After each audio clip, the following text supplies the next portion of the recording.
Segera download yang Quran disebut oleh Tadabbur, Al-Quran, dia meraih tafsir kebaikan. dalam genggaman Kita tahu bahwa Anda. bulan Ramadan adalah bulan Al-Quran. Bismillahirrahmanirrahim. Assalamualaikum warahmatullahi wabarakatuh. Alhamdulillahi ala ihsani wa syukur lahu ala taufiqihi wa amtinani. Wa asyhadu an la ilaha illallah wahdahu la syarika lahu ta'ziman li sya'ni. Wa asyhadu anna Muhammadan abduhu wa rasuluhu da'ila ridwani. Allahumma salli alaihi wa ala alihi wa ashabihi wa ikhwani. Para pemirsa yang dirahmati oleh Subhanahu wa taala, para jamaah Masjid As-Sunnah Bintaro yang dirahmati oleh Allah Subhanahu wa taala. Pada kesempatan kali ini kita akan bahas tentang al-afkar, tentang pemikiran-pemikiran yang menyimpang dalam Islam yang harus kita jelaskan kepada umat agar mereka tidak mengikuti pemikiran-pemikiran yang menyimpang tersebut. Dan ini adalah bentuk perang pemikiran, kalau istilah kita al-ghazwu al-fikri, ya. Perang pemikiran yang masuk ke dalam dunia Islam. Dan pemikiran-pemikiran tersebut banyak, ya.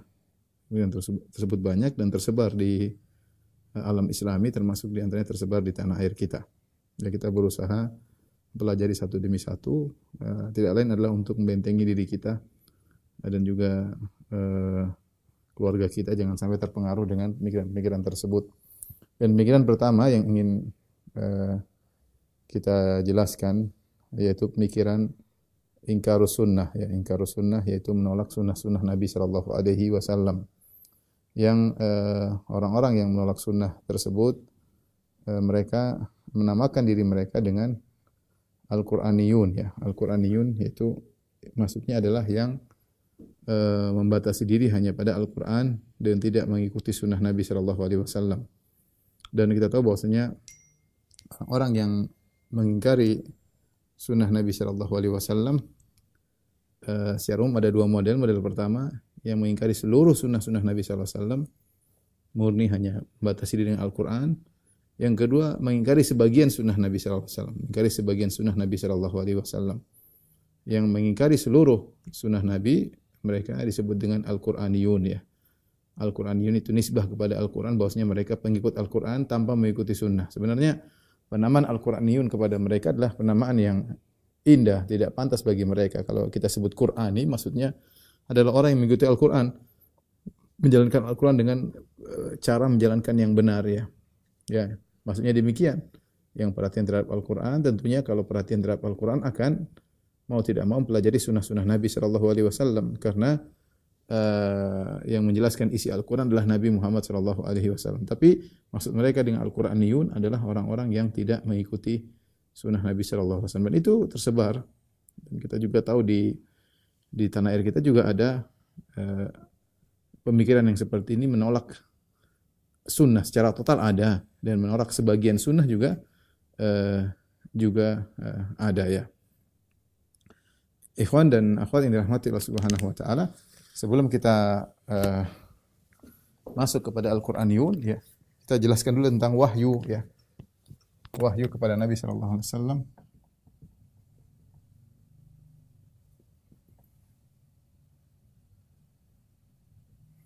Ada dua yang disebut dengan Al-Quran, disebut dengan sunnah, ya. Sunnah, ya. Dua-duanya wahyu, ya. Dua-duanya wahyu. Kenapa? Karena keumuman firman Allah Subhanahu wa taala, ya.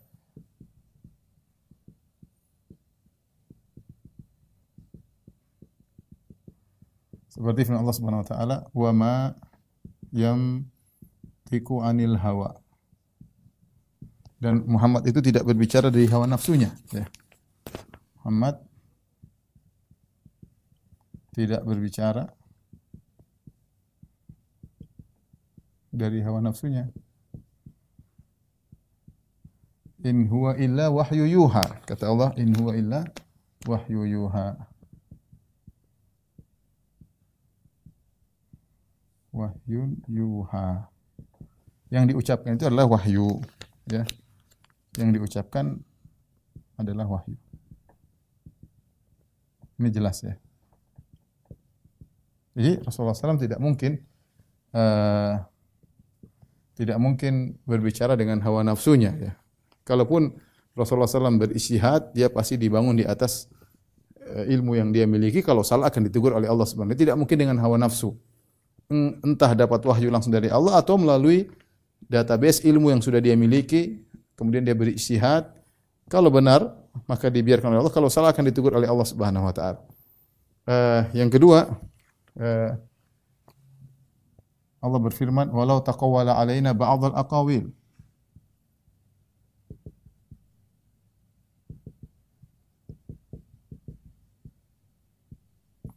La akhadna minhu bil yamin. Thumma laqata'na minhu al-watin.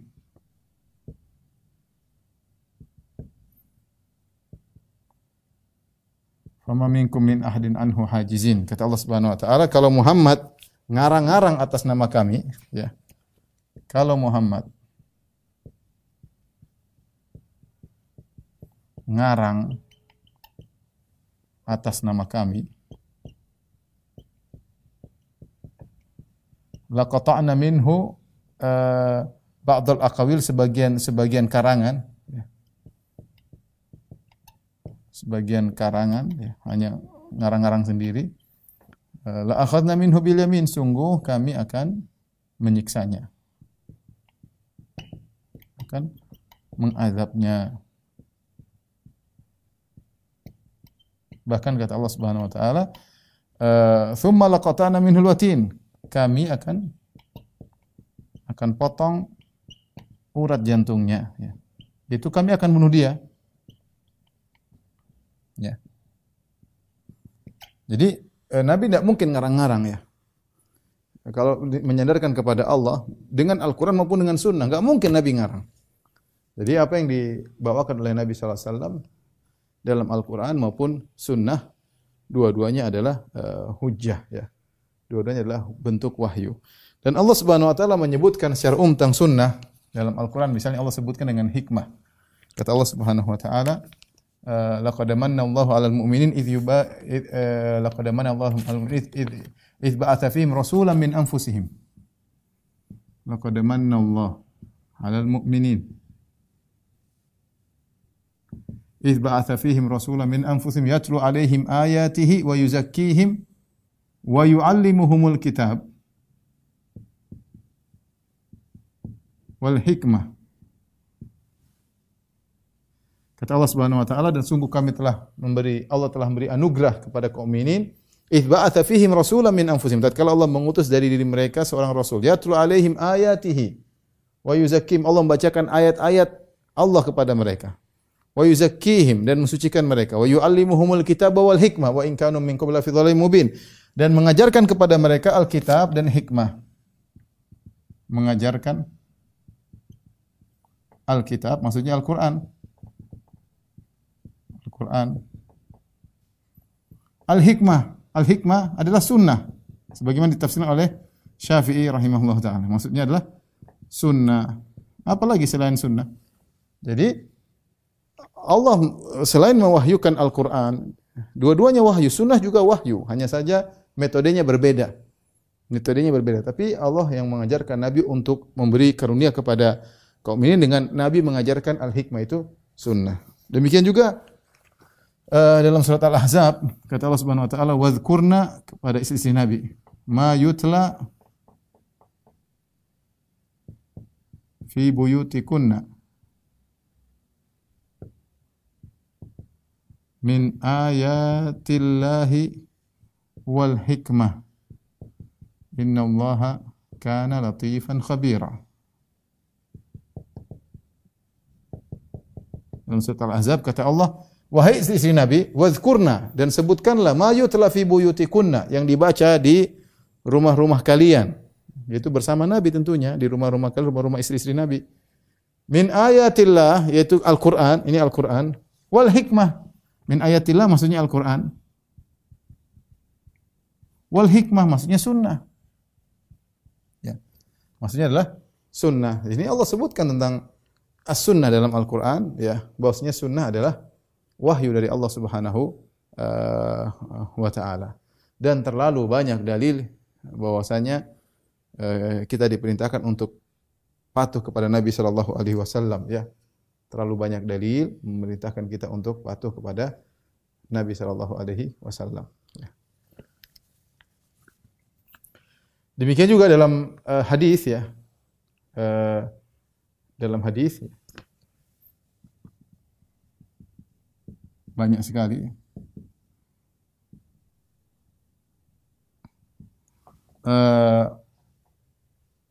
Ketika jadi maksud saya ini sunnah ini adalah wahyu ya.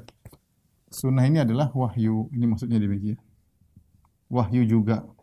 Sebagaimana Al-Quran wahyu, sunnah adalah wahyu, hanya saja penyajian yang berbeda. Hanya saja penyajian yang berbeda. Karena Nabi tidak mungkin berbicara tanpa hak. Seperti dalam sunnah, dalam hadis Abdullah bin Amr bin As. Hadis Abdullah bin Amr bin As. Dia berkata, "Kuntu aktubu kulla syai'in minan Nabi sallallahu alaihi wasallam, fanahatni Quraisyun." Aku mencatat semua yang aku dengar dari Nabi sallallahu alaihi wasallam. Semua yang Nabi ngomong saya catat. Tiba-tiba orang Quraisy melarangku. Mereka berkata, "Ataktubu kulla syai'in?" Kau mencatat segalanya. Padahal Muhammad itu terkadang marah, terkadang ridha, ya. Maka kata Abdullah bin Amr bin As radhiyallahu anhuma, "Fa amsaktu anil kitab." Aku tidak nulis semuanya. Karena Muhammad yatakallam fil ghadab wa ridha. Gimana ente nulis semua? Muhammad itu kadang marah, Muhammad itu kadang senang. Masa semuanya ditulis? Orang Quraisy bilang demikian. Akhirnya aku berhenti tidak nulis. Maka akhirnya aku ceritakan kepada Nabi sallallahu alaihi wasallam, ya. Maka Nabi berkata, "Uktub," ya. "Walladzi nafsu Muhammadin biyadihi ma yakhruju minhu illa haq." Kata Nabi sallallahu alaihi wasallam, "Uktub."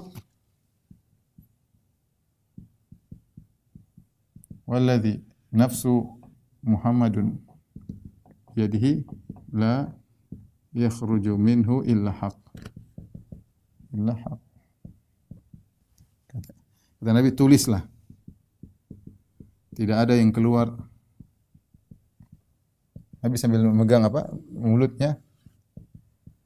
Dari mulutku kecuali kebenaran. Nabi juga bersabda, "Ala innama utitul Qur'an wa mithlahu ma'ahu." Kata Nabi sallallahu alaihi wasallam, "Ala innama utitul Qur'an wa mithlahu ma'ahu." Ketahuilah, aku diberikan Al-Quran, diberikan oleh Allah tentunya, oleh Allah Al-Quran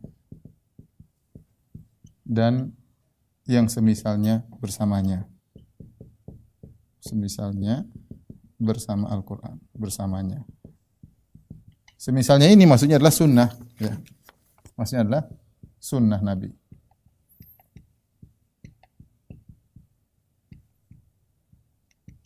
Dan adalah perkara yang logis bahwasanya Al-Quran tidak bisa dipahami kecuali dengan sunnah, ya. Ya, maksudnya saya di sini lihat Al-Quran perkara yang logis. Ya.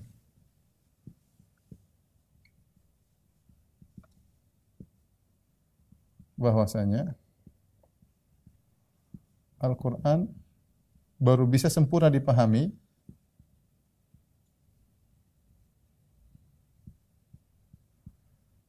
dengan sunnah, ya. Kalau tidak ada sunnah bagaimana? Makanya mengatakan anzalna ilaika dzikra litubayyana lin-nasi ma nuzila ilaihim, ya. Anzalna ilaika dzikra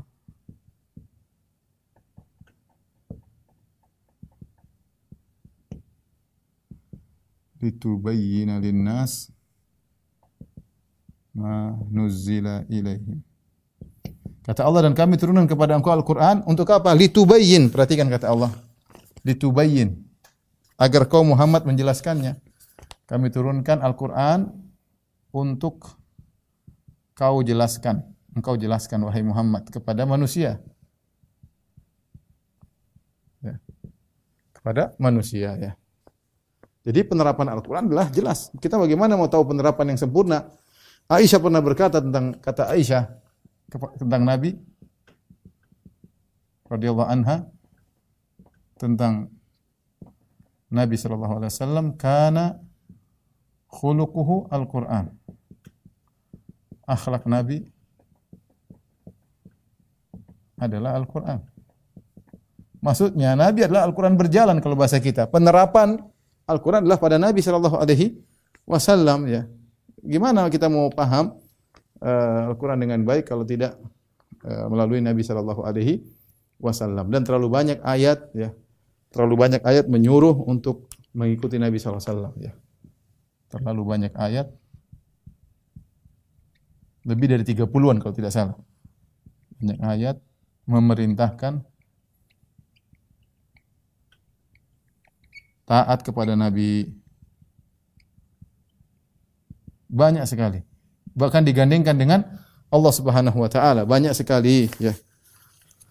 Ya, atiullah atir rasul ya. Taatlah. Atiullah wa atiur rasul. Contoh ya. Wa may yuti'ir rasul faqad ata Allah. Siapa yang taat kepada Rasul faqad ata Allah. Wa ma arsalna min rasulin illa liyuta'a bi idznillah.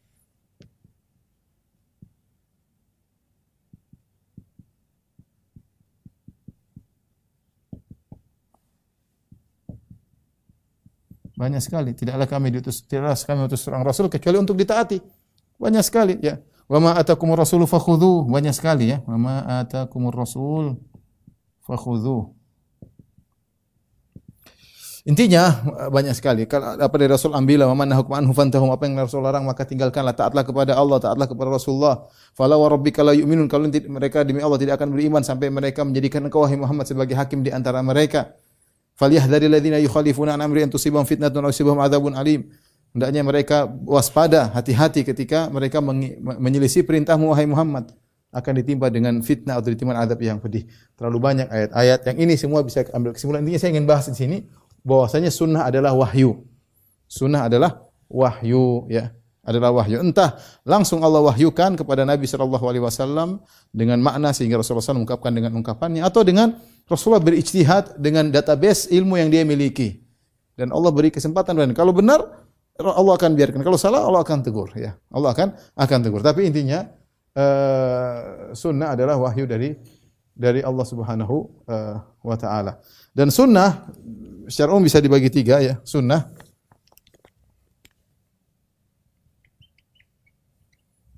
ada namanya qauliyah, ada namanya fi'liyah, ada namanya takririyah. Ini semua sunnah. Fi'liyah, qauliyah maksudnya ucapan sabda Nabi sallallahu alaihi wasallam. Qauliyah namanya sabda Nabi sallallahu alaihi wasallam. Kemudian fi'liyah perbuatan Nabi sallallahu alaihi wasallam. Kemudian takririyah pembenaran ya. Pembenaran atau pembiaran.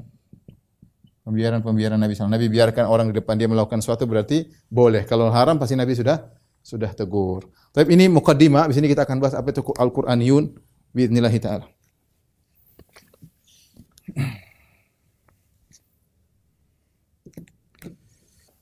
Baik, kita akan bahas Al-Qur'aniyun, tentang Al-Qur'aniyun ya. Saya bilang nama yang indah, harusnya mereka adalah munkirus sunnah. Munkirus sunnah, penolak, pengingkar sunnah harusnya.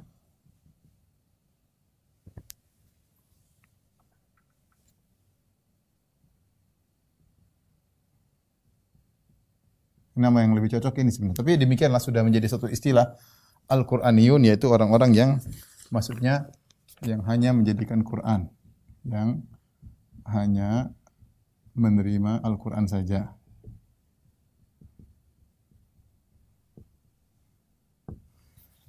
Kemunculan mereka ini sudah dijelaskan oleh Nabi SAW. Satu hadis kata Nabi SAW, la alfayanna ahadakum muttaki'an ala arikatihi ya'tihi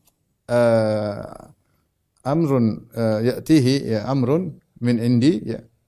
Ada saya tidak mau dapati salah seorang dari kalian duduk bertelekan di atas tempat tidurnya ya, kemudian datang kepada dia perkara-perkara mimma amartu bihi au mimma nahaitu anhu, dari perkara yang aku perintahkan ataupun aku larang.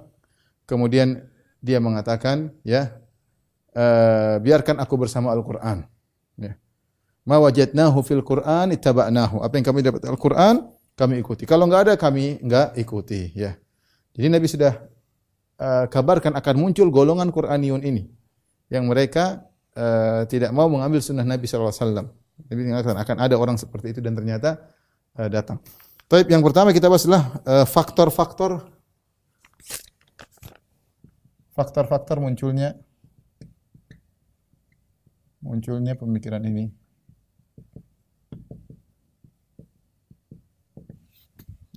Banyak faktor ya.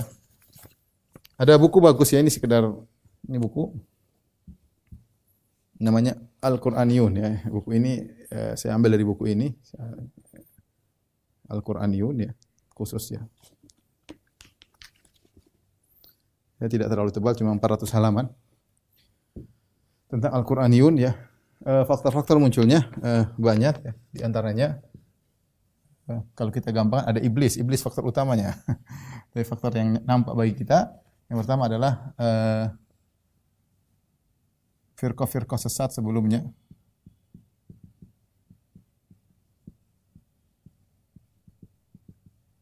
Yang menolak sebagian sunnah. Menolak sebagian atau seluruh sunnah. Jadi Al-Qur'aniyun ini muncul akhir abad ke-19 ya. Muncul akhir atau awal abad 20, akhir abad 19 atau awal abad 20 ya. Di tahun sekitar 1903, 1900 sebelum 1900 atau 1900, awal abad 20 mulai muncul. Tapi faktor yang memunculkan ini banyak, seperti fikih sebelumnya yang menolak sebagian atau seluruh sunnah.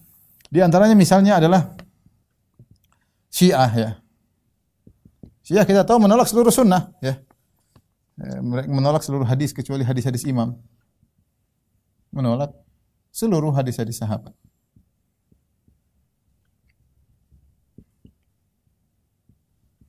Kecuali yang tidak mereka kafirkan. Dan itu sangat sedikit. Ini Syiah. Kemudian yang kedua adalah Mu'tazilah.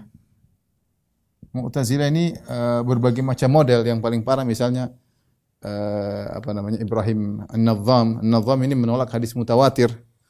Contohnya An-Nadham, firqah Nadhamiyah dari Ibrahim An-Nadham ya, misalnya An-Nadham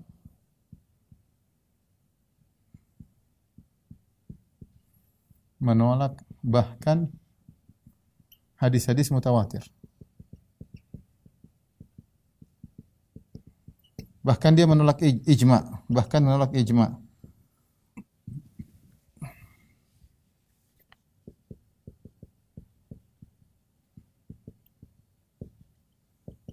Hadis mutawatir maksudnya apa? Hadis yang diriwayatkan lebih daripada 10 sahabat. Lebih dari 10 sahabat yang meriwayatkan, kemudian di bawah juga banyak yang meriwayatkan banyak sekali. Namun kata mereka, enggak. Hadis mutawatir mau ijma kayak kenapa ada kemungkinan bohong itu ada. Siapa yang bisa menjamin mereka tidak bohong? Mungkin mereka sepakat bohong. Ini suatu hal yang tidak benar, tidak logis. Orang meriwayatkan banyak semuanya sepakat bohong ya sulit. Kita dalam kenyataan sekarang aja sulit. Apalagi zaman sahabat radhiyallahu taala anhum sepakat untuk bohong dari sekian banyak. Tapi dia menolak ya. An-Nadham menolak bahkan hadis mutawatir, bahkan menolak ijma. Kata dia mungkin karena Rasulullah berkata la tajtami'u ummati 'ala dhalalah, tidak mungkin umatku berijma bersepakat dalam satu kesesatan. Kata dia mungkin umat berijma bersepakat di atas kedustaan. Mungkin kata dia.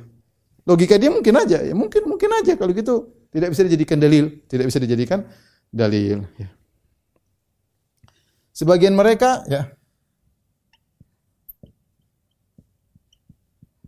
Ini yang paling mending. Yang paling mending. Parah juga tapi ya mending lah. Hanya menolak hadis-hadis ahad.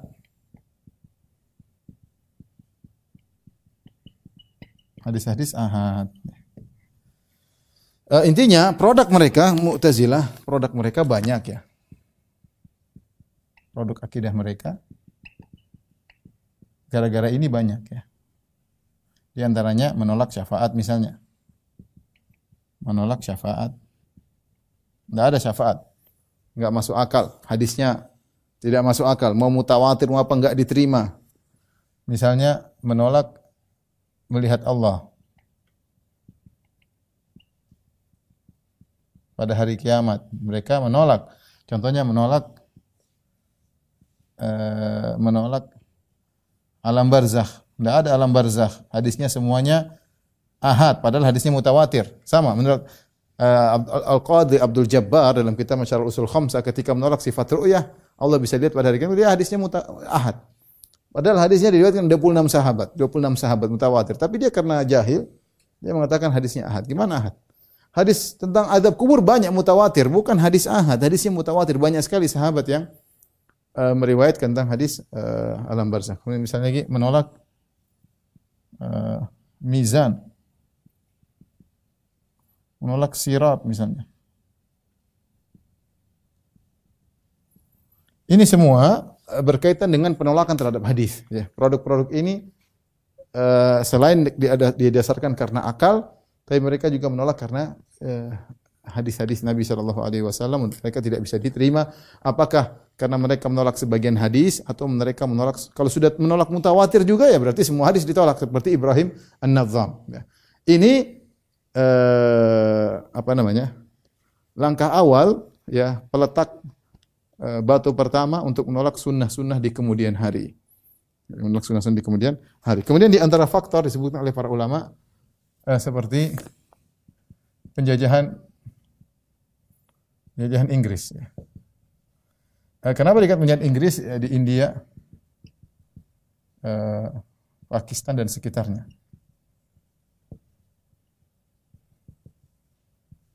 Jadi muncul sekitar abad 19, abad 20 ini di mana? Nanti kita bahas insyaallah di India sama di Mesir. Kalau yang orang Arab di Mesir. Di Mesir. Inggris disebutkan, ini penelitian para ulama, mereka memiliki andil dalam menimbulkan perpecahan di India, kaum muslimin di India. Di antaranya misalnya mereka mendukung mereka mendukung kelompok Ahmadiyah. Kelompok Ahmadiyah. Nabi baru, ya. Mirza Ghulam Ahmad. Kemudian juga di antaranya mereka mendukung Al-Qur'aniyun. Al-Qur'aniyun. Kenapa mereka mendukung kelompok ini? Sebagaimana pepatah mengatakan farrik tasud, pecah belah kau akan menguasai. Divide et impera, ya. Pecah belah kau akan menguasai. Jadi mereka ingin memecah belahkan karena kalau sudah muncul ini pasti ribut. Kaum muslimin yang punya ghirah agama tidak mungkin biarkan aja, dia pasti bantah. Kalau dia muncul ini pasti ada yang gabung dan ada yang bantah. Sudah, kaum muslimin disibukkan dengan perbaikan akidah mereka dan itu mereka sudah tahu. Sengaja dibuat seperti itu, ya. Enggak mungkin kaum muslimin dia mau jadi nabi baru, mau nabi muncul kemudian, enggak mungkin, itu enggak punya ghirah terhadap akidah. Ya sudahlah, kita diuji dengan kerjaan orang-orang kafir misalnya sehingga terjadi perpecahan, mau diapain? Contoh Qur'aniyun di India banyak kelompoknya. Ada yayasan ini, ada kelompok ini, ada umat Islamiyah, ada apa kayak nama-namanya indah-indah disebutkan dalam buku ini. Semuanya Al-Qur'aniyun, didukung oleh Inggris. Ya, di antaranya tujuannya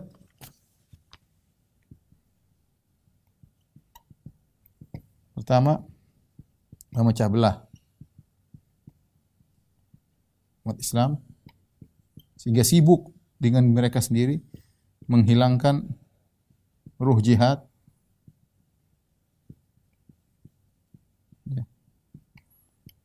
menghilangkan penerapan syariat. Ya, kalau sudah muncul Al-Qur'aniyun atau Nabi baru, selesai syariat, nggak ada. Nanti jilbab tafsirnya beda, zina mungkin tafsirnya beda, macam-macam. Dan itu tujuan mereka. Intinya ingin menghancurkan Islam dari dalam. Caranya dengan membuat kelompok-kelompok tersebut. Ya, mulai dari Al-Qur'an ini muncul setelah Mirza Ghulam Ahmad.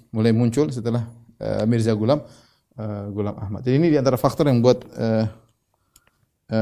mereka muncul. Dan ini faktor penjajahan Inggris, ini faktor di India. kemunculan di India. Al-Quraniyun di India. Sebab yang lain di antaranya adalah belajar di Eropa. Ini kalau kita baca ya, belajar di Eropa, belajar Islam. Jadi belajar syubhat, jadi belajar agama Islam tapi di Belanda, belajar Islam di Inggris, belajar Islam di Amerika, belajar Islam di Australia. Belajar kepada siapa? Belajar kepada orientalis. Orientalis maksudnya pemerhati ajaran Islam tapi mereka kafir. Akhirnya itu belajar agama dari orang kafir. Gimana? Kamu belajar agama buat apa? Buat masuk surga. Belajar sama orang kafir yang masuk neraka. Gimana? Faqidu syai' la yu'ti. Dia saja masuk neraka mengajarin kita masuk surga. Gimana ceritanya? Ya. Jadi belajar di Eropa sementara bekal tidak punya. Kalau punya bekal akan kena syubhat. Dan ini faktor munculnya Al-Quraniyun ya. Faktor munculnya Al-Quraniyun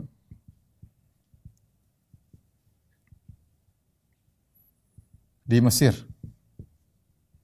Dijelaskan dalam buku tersebut bagaimana pertama begini, kemudian begini berkembang. Dan saya bilang juga di Indonesia. Dengan munculnya orang-orang liberal yang ingkar sunnah ya, kalau tidak sesuai dengan pikiran mereka ditolak, tidak relevan lagi. Intinya sudah ini termasuk faktor utama ya. Kemudian di antaranya mungkin niat baik ya, ingin menghilangkan perpecahan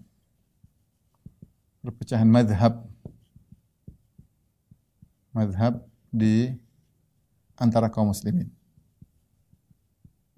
Kita bilang ta'assub itu tidak bisa sempat muncul di dunia Islam cukup lama. Ta'assub ya, fanatik terhadap mazhab ya.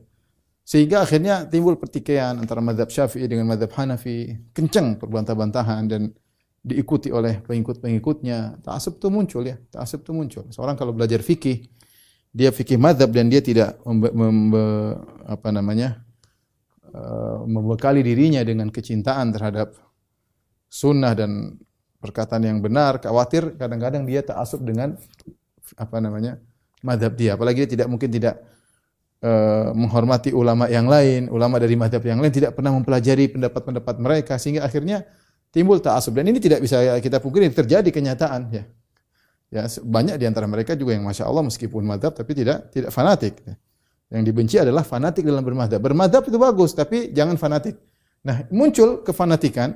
Ini mereka hadapi terutama di India, disebutkan dalam buku ini. Bahwasanya orang-orang benci dengan terjadinya pertikaian mazhabi di India. Akhirnya mereka punya idenya untuk menghilangkan pertikaian,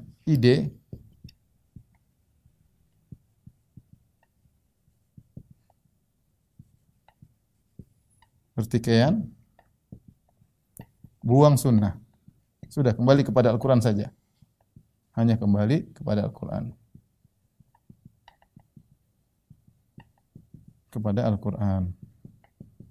Taib, ini ide mereka.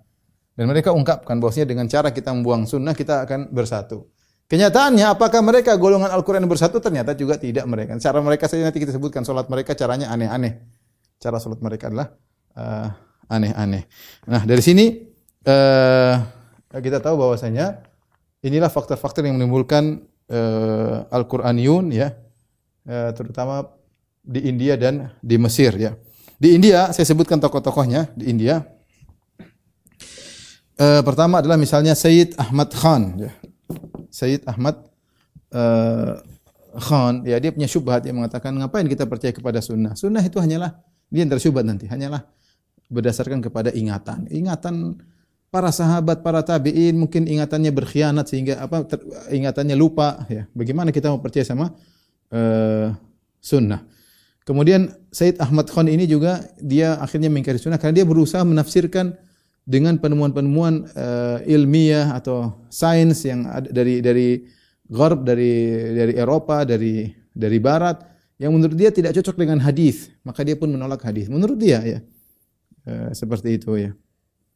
Kemudian muncul yang tokoh-tokoh yang lainnya seperti yang terkenal Abdullah Jakralawi ya. Abdullah Jakralawi insyaallah kita akan sebutkan pemikiran-pemikirannya. Ini di antaranya di India banyak firqah-firqah dengan nama-nama kelompok-kelompok, kelompok ini, kebanyakannya adalah di India.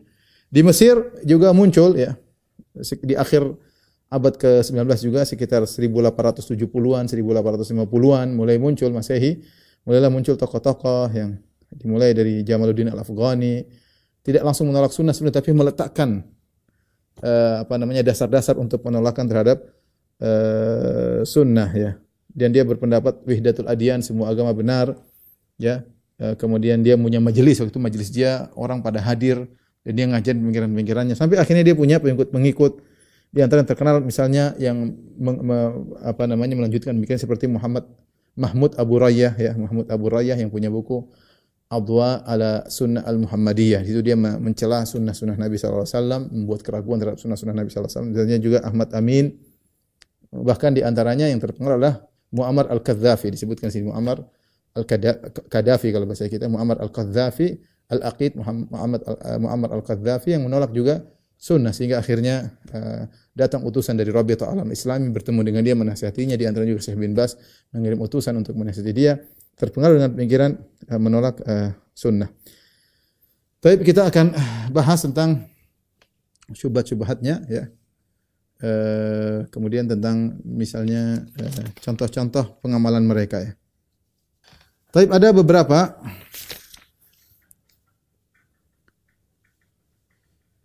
syubhat-syubhat mereka ya. Kita singgung dan kita bahas secara singkat tentunya, waktunya terbatas ya. Syubhat banyak, tapi ini syubhat-syubhat yang terkenal yang sering mereka ungkapkan. Di antaranya mereka mengatakan Al-Quran sudah cukup.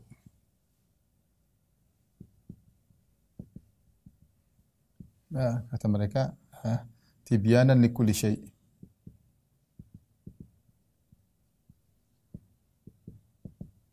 Wa tafsilan likulli syai'.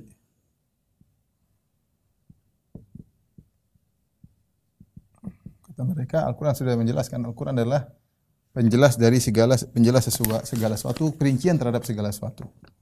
Penjelas perinci segala sesuatu. Ini syubhat pertama. Di mana bantahannya? Bantahannya mudah. Bantahan penjelas ya, bisa dua dua sisi ya. Bisa penjelas segala sesuatu secara kaedah.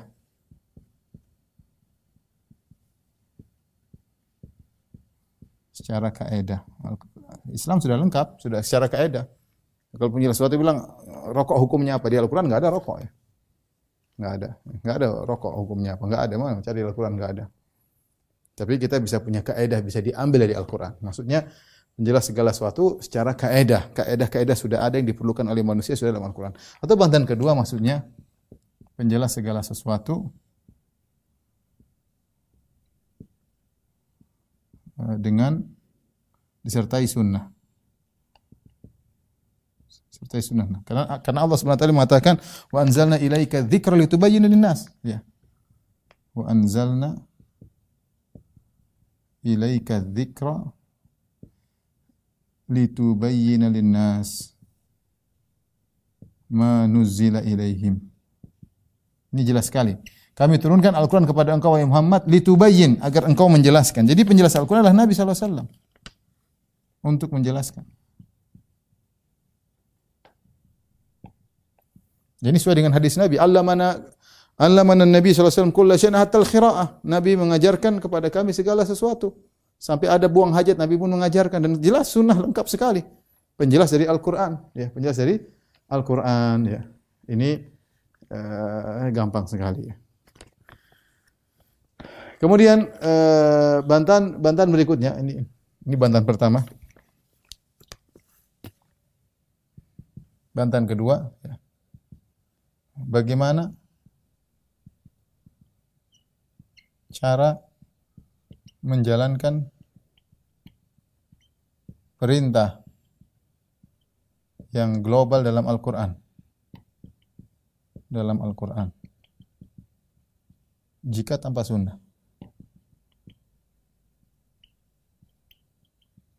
Contoh apa? Salat dan zakat. Gampangannya, salat dan zakat. Coba cari bagaimana cara menjelaskan salat kalau cuma dari Al-Quran. Enggak bisa. Mereka akhirnya maksa-maksa. Al-Quran coba. Allah mengatakan, wa aqimus shalah, dirikan salat. Wa atuz zakat, bayar zakat. Salat gimana? Jumlah rakaatnya dari mana? Waktunya kapan saja dari mana? Adzan iqamatnya tidak ada dalam Al-Quran. Apa yang dibaca tidak ada dalam Al-Quran. Gerakannya secara detail, sujud berapa kali enggak ada dalam Al-Quran. Terus gimana?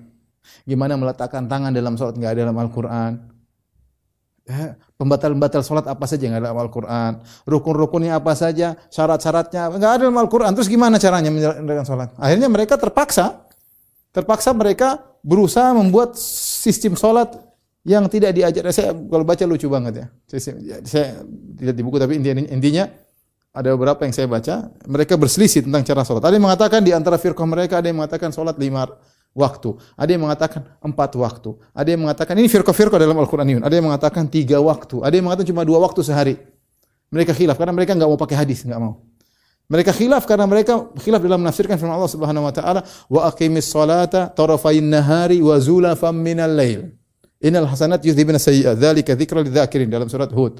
Kata Allah, dirikanlah salat tarafayn nahar di 2 ujung-ujung hari, wa zulafam minal lail dan di tengah malam. Kata mereka ini berarti 3. Ada yang mengatakan 5. Abdullah Al-Jakralawi mengatakan maksudnya 5 ya. Sama dengan kaum muslimin. 5 ya. Yang lain mengatakan enggak, ini cuma 3. Tarafayn nahar cuma 2 dan 1 malam. Berarti 3. Ada yang mengatakan cuma 2. Tarafayn nahar ini yang wajib, yang malam ini sunnah. Jadi cuma 2. Khilaf mereka. Terus berapa rakaat? Bingung. Mana dalil dari Al-Quran? Di Al-Quran enggak ada. 4 rakaat, 3 rakaat, 2 rakaat enggak ada. Bingung. Akhirnya Abdullah Al-Jakralawi berkata, dalilnya ada dalam surat Fatir. Bagaimana?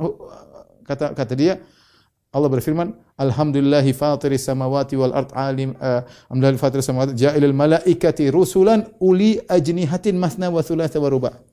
Segala puji bagi Allah yang telah menciptakan langit dan bumi, yang telah menjadikan malaikat memiliki sayap-sayap 3, 4 dan 2. Berarti salat itu ada 2 rakaat, ada 4 rakaat, 3 rakaat. Dari mana? Apa hubungannya jumlah sayap malaikat dengan rukun dengan salat? Taib. Takbir dari mana? Cuma dalam hadis saja. Allahu Akbar. Nabi kalau buka salat Allahu Akbar. Dalam Al-Quran enggak ada. Kalau kamu salat bilang Allahu Akbar. Mereka bingung gimana? Kamu salat gimana? Baca apa? Mereka bilang Innallaha kana aliyan kabira. Dalam Al-Quran ada Innallaha kana aliyan kabira. Innallaha kana aliyan kabira. Bukan Allahu Akbar. Innallaha kana aliyan kabira. Sampai ada orang sunnah, ahlu sunnah yang debat mereka. Kenapa ente panjang-panjang? Innallaha kana aliyan kabira. Ada ayat yang lebih pendek. Wala dzikrullahi akbar. Itu aja lebih mudah. Wala dzikrullahi akbar. Kenapa? Innallaha kana aliyan kabir. Susah. Yang penting ada kalimat kabir susah. Ya. Kemudian misalnya Al-Fatihah enggak ada dalam Al-Qur'an, ya repot. Ada Al-Fatihah ada ya. Terus misalnya mereka kata mereka tangan di mana? Enggak ada dalam Al-Qur'an, dalam hadis kan ada. Rasulullah meletakkan di sini meletakkan tangannya begini. Mereka bilang bingung, letakkan tangan dalam Al-Quran enggak ada. Tapi ada dalam ayat dalam surat tentang kisah Nabi Musa, kata Allah Subhanahu wa taala, wadmum yadaka ila janahika. Ya. Tempelkanlah tanganmu di sini, di mana? Di ketiakmu. Kata mereka, jadi salat itu begini.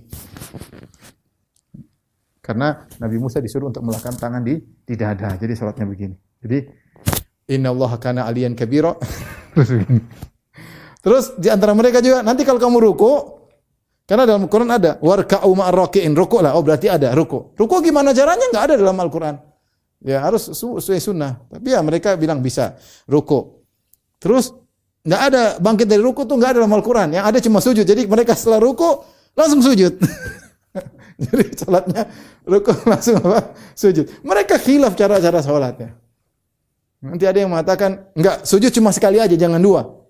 Sujud. Ada yang mengatakan sujud sekali, ada yang mengatakan sujud dalam satu rakaat dua, ada yang sujud 3 kali dalam sekali. Ya, gimana? Enggak mungkin. Enggak mungkin Anda bisa mengerjakan Al-Quran tanpa sunnah. Belum kita bicara zakat. Zakat mana ukurannya? Mereka bingung. Mana dari berapa persen ya? Oh, ada ayatnya, kata mereka. Ayatnya 10%. Kok dari mana? Ya. Allah berfirman, apa namanya? Ya ayuhan nabiyyu haridul mu'minina al-qital iyyakum minkum mi'atun sabiratun yaglibu apa namanya? Iyyakum minkum ishruna sabiruna yaglibu mi'atain. Wa iyyakum minkum alfun mi'atun yaglibu alfan minal ladzina kafaru. Kata Allah, wahai Nabi, semangatilah orang untuk berjihad. Kalau ada 20 orang akan mengalahkan 200 orang. Kalau ada 100 orang akan mengalahkan 1000 orang. 20 dari 100 berarti 10%. 100 dari 1000, 10%. Berarti zakat 10%. Cuma ini ayat perang dibawa ke ayat zakat. Pokoknya mereka dapat angka udah. Zakatnya berat sekali, 10% ya. 10% ya. Ini kita cuma 20%, dia 10%. Akhirnya dia ngarang ya. Ya. Kalau salam dia bilang apa? Salamun alaikum kataba rabbukum ala nafsih rahmah. Karena dalam ayat ada salamun alaikum kataba rabbukum ala nafsih rahmah. Jadi kalau assalamualaikum bukan assalamualaikum warahmatullahi wabarakatuh. Salamun, mungkin enggak pakai begini juga, begini. Salamun alaikum kataba rabbukum ala nafsih rahmah. Jadi namanya salat ngarang sendiri, berusaha pakai keluaran ayat enggak nyambung, ayat tentang Nabi Musa dipasang, ayat tentang ini dipasang untuk salat, tentang malaikat digunakan untuk jumlah rakaat, dan mereka khilaf di antara mereka, niat mereka kembali kepada Al-Qur'an supaya tidak ribut fanatik mazhab, ternyata mereka sendiri berselisih. Contoh lagi syubhat, kata mereka, syubhat kedua,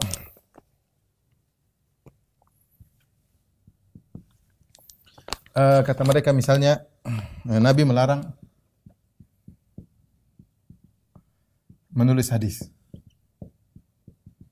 Ini hadis apa namanya? Nabi dalam Sahih Muslim kalau tidak salah, Nabi berkata, "Man kataba anni ghairil Qur'an falyamhu." Barang siapa siapa yang menulis selain Al-Qur'an maka hapuslah. Ada hadis seperti itu. Man kataba anni ghairal Qur'an falyamhu. Siapa yang menulis selain Qur'an maka hapuslah. Tapi dibantah oleh para ulama. Itu di awal-awal Rasulullah SAW ingin para sahabat fokus sama Al-Qur'an. Tapi setelah itu Rasulullah SAW terlalu banyak hadis. Bantahannya mudah. Ini di awal ya. Ada beberapa sisi ya, 2 sisi. Yang pertama, larangan di awal. Lalu mansukh ya. Lalu dibolehkan, banyak dalilnya. Karena banyak dalil yang menunjukkan.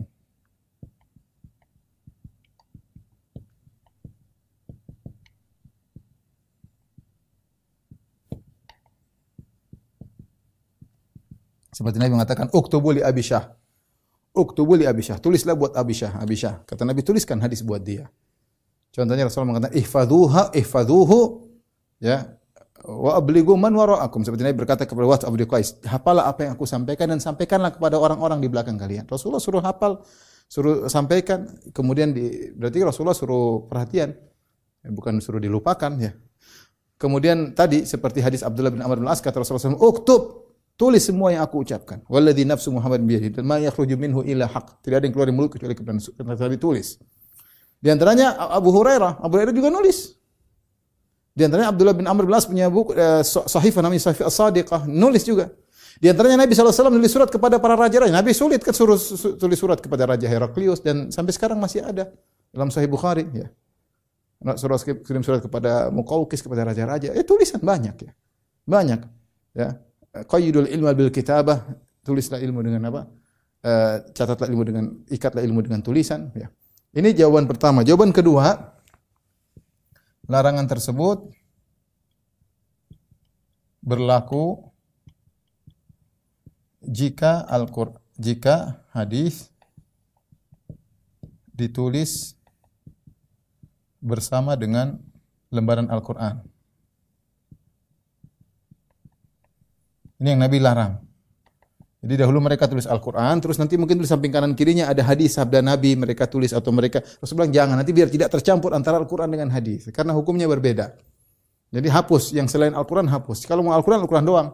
Jangan dicampur dengan tulisan-tulisan yang lain. Itu syubhat yang sudah usang ya, tapi sering diungkit-ungkit lagi. Contohnya misalnya juga kisah hadis 3 ya. Kisah Umar mendorong Abu Hurairah. Jadi Abu Hurairah pernah disuruh Nabi SAW sampaikan siapa yang mengucapkan la ilaha illallah masuk surga. Tapi bawa sendalku, ini bawa sendalku. Maka Abu Hurairah keluar dari kebun kalau tidak salah, kemudian ingin menyampaikan kepada umat, kepada kaum muslim, ditegur sama Umar. Apa ini? Rasulullah suruh aku menyampaikan begini-begini. Maka kemudian Abu Hurairah dorong oleh Umar, dan Umar lapor kepada Nabi, ya Rasulullah, kalau disampaikan seperti itu, mereka akan ittikal, mereka akan bersandar. Kayaknya masuk surga gampang sekali. Tapi ini kata mereka, lihat, Umar menolak Abu Hurairah. Jawabannya tidak, justru Umar menerima Abu Hurairah benar. Umar tidak mengatakan kamu bohong. Enggak, Umar mengatakan dari Nabi. Makanya dia langsung lapor kepada Nabi. Berarti dia membenarkan Abu Hurairah. Abu Hurairah benar dari Nabi memang. Kalau dia bilang Abu Hurairah bohong, kamu bohong. Dia enggak membohongkan Abu Hurairah. Tapi justru dia membenarkan Abu Hurairah meskipun dia dorong, artinya jangan dulu kau sampaikan. Maka dia ingin beri masukan kepada Nabi SAW. Jadi tidak ada dalil di situ bahwasanya Umar mengatakan, kecuali Umar bilang, Abu Hurairah kamu bohong. Enggak mungkin Nabi bilang gitu. Itu baru namanya membohongi Abu Hurairah. Justru dia membenarkan, Umar radhiyallahu anhu membenarkan Abu Hurairah, maka dia langsung bukan cross check, tapi dia ingin beri masukan kepada Nabi, nanti khawatir orang-orang akan bersandar kepada hal tersebut. Contoh lagi misalnya yang keempat. Mereka mengatakan para perawi hadis tidak maksum. Makanya ada hadis dhaif. Makanya ada banyak hadis dhaif. Makanya banyak hadis dhaif. Kita bantah mereka. Kita bilang, ini kita sepakat bantahan. Benar, makanya ada pemeriksaan. Itu benar. Karenanya ada penelitian. Ada penelitian. Mana hadis dhaif, mana hadis sahih. Ada para ulama yang punya kriteria dan itu ketat tentang biografi para perawi, bertemu atau tidak, kalau ada inqita atau tidak, ada. Mereka detail sampai ada berapa belas, ada 16 mungkin macam-macam hadis dhaif. Yaitu semua dipelajari oleh para ulama sehingga mereka detail, sehingga mereka bedakan mana hadis dhaif, mana hadis sahih. Yang kedua, bantahannya kita bilang, nah sama saja. Bukankah perawi Al-Quran juga perawi hadis? Sama saja. Ya. Yang meriwayatkan, kata mereka sahabat tidak maksum. Nah iya, yang riwayatkan Al-Quran juga sahabat, sama. Sahabat ya. Kalau gitu, kalau kau meragukan perawi hadis, sudah ragukan juga perawi Al-Quran. Oh, perawi Al-Quran semuanya sikoh sudah diperiksa. Ya sama, hadis juga diperiksa. Tidak semua hadis mau diterima, harus diperiksa terlebih dahulu, seperti diperiksa dahulu. Yang terakhir kata mereka, misalnya ini contoh saja 5. Ada hadis Sahih Bukhari tapi tidak masuk akal.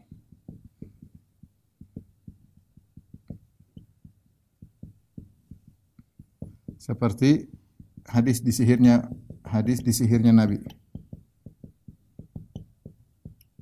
Nabi sallallahu alaihi wasallam. Apa bantahannya? Bantahannya mudah ya. Di Al-Qur'an juga Nabi Musa disihir, Nabi Musa tersihir. Yukhayyalu ilaihi min sihri annaha tas'a. Dikhayalkan kepada Musa seakan-akan ular-ular tersebut bergerak. Berarti Nabi Musa juga tersihir. Al-Quran kalian tolak juga. Kan kalian bilang Al-Quran yang benar, hadis ragu. Al-Quran juga disebut Nabi Musa disihir dalam surat Thaha. Yang kedua, sihir tersebut seperti penyakit. Sihir yang menimpa para nabi.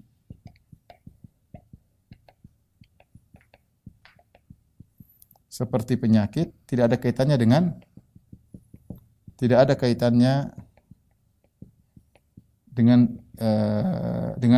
wahyu. Kata mereka kalau Nabi disihir berarti Nabi nanti salah ngomong tentang Al-Quran. Enggak, dalam hadis disebutkan yukhayyalu ilaihi annahu ya'ti ila nisa'i wa lam ya'tihin. Maknanya kira-kira begitu. Dikhayalkan Nabi mendatangi sini, ternyata tidak. Bukan berkaitan dengan Nabi memberikan wahyu kemudian salah. Enggak, ini sama seperti Nabi Musa seakan-akan melihat apa? Melihat ular, ternyata tidak ada ular. Ya. Masa Nabi bisa diganggu setan? Ya bisa aja. Bukankah Nabi Adam digoda setan sehingga turun dari surga? Ya. Dia adalah syubhat-syubhat. Ya. Tentu syubhat-syubhat banyak. Ya.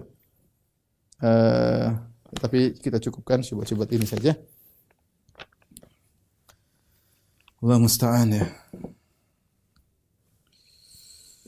Dan inilah sebenarnya banyak ya pemikiran mereka, tapi waktu sudah selesai tentang tafsiran-tafsiran mereka ngawur kepada Al-Qur'an karena tidak ada dalil. Mereka ingin nafsirkan sendiri sehingga bikin syariat baru, sehingga membuka pertikaian di antara kaum muslimin. Itu dicari oleh penjajah ketika itu. Intinya syubhat-syubhat masih banyak, tapi sudah cukup sampai di sini insyaallah. Mudah-mudahan kita bisa lanjutkan di lain waktu.